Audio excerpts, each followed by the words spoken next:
members of the public present. If you wish to speak, approach the podium. You have 5 minutes. Please state your name and address. Mike Doyle, I live in Portsmouth, New Hampshire. I own and write for FalmouthToday.me.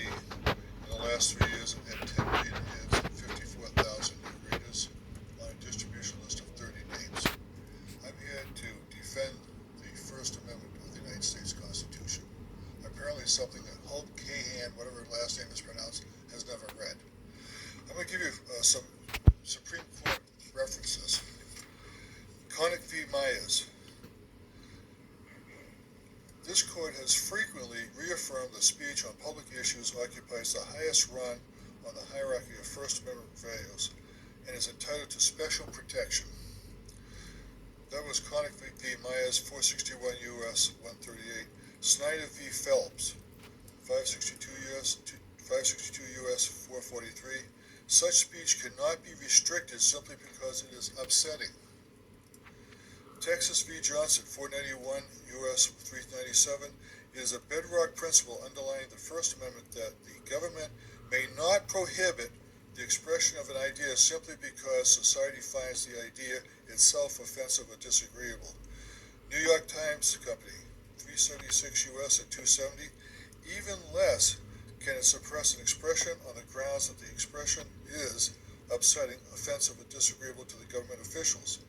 Debate on public issues should be uninhibited, robust, and wide open, and it may well include vehement, caustic, and sometimes unpleasantly sharp attacks on government and public officials.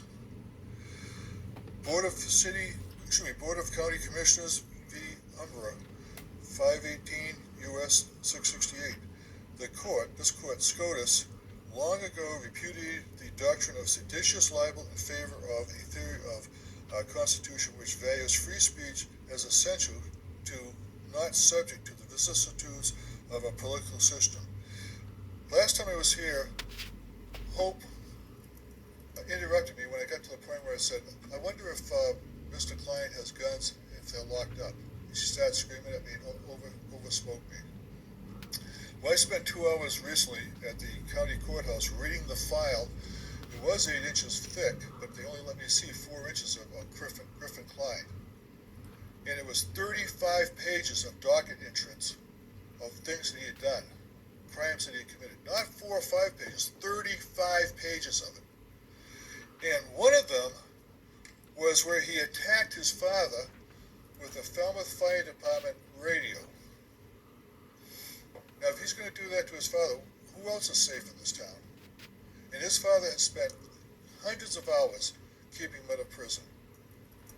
It's not a problem until one of you get hurt by him. Then it'll be a problem.